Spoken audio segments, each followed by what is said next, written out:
Bonjour, bienvenue du coup dans le premier centre d'hébergement géré par l'association Accept ST, par et pour du coup les personnes trans. Venez, on va visiter.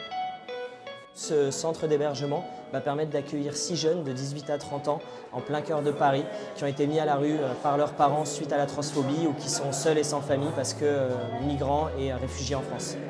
Du coup, c'est le premier centre d'hébergement pensé uniquement par des personnes trans, pour des personnes trans en France. Pour nous, c'était important du coup d'avoir une structure spécialement dédiée aux personnes trans et pas aux personnes LGBT, parce que malheureusement, la transphobie, elle est aussi présente à l'intérieur des milieux LGB, et c'est assez fréquent aussi que dans les structures qui vont faire cohabiter des personnes trans avec d'autres personnes de la communauté LGBT, on puisse aussi rencontrer des problèmes de transphobie, de compréhension, ou alors mettre des femmes trans dans des structures avec que des hommes gays.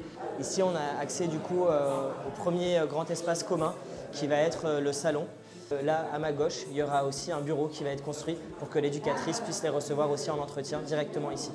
On a voulu faire de ce projet un projet un peu innovant, donc ce ne sera pas des chambres partagées mais des chambres seules pour que chaque jeune puisse vraiment se retrouver, avoir son espace et pouvoir avoir du temps pour prendre soin de lui et pouvoir construire ensuite son avenir, reprendre une formation, trouver un travail et que cette maison soit vraiment pensée comme un tremplin du coup vers l'avenir pour des jeunes de moins de 30 ans. On a conscience de la chance du coup qu'on a d'avoir une aussi grande maison en plein Paris, mais c'est vraiment ce qu'on a envie d'offrir aujourd'hui comme message aussi aux communautés trans. C'est un message aussi de réparation, en fait, de prise en considération de ce qui s'est passé, de l'histoire des violences médicales, de l'histoire des violences sociales pour nos communautés. Ça, c'est notre présidente. Bonjour. Mimi. Enchantée de venir. Et donc là, on arrive au dernier étage.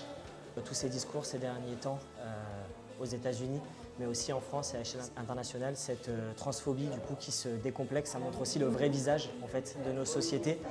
Et nous, en tant qu'association trans de santé communautaire, on se doit en fait de prendre aussi cette incitation à la haine comme un vecteur de mobilisation pour s'organiser, pour lutter et pour croire encore que des projets comme celui-là aujourd'hui peuvent exister.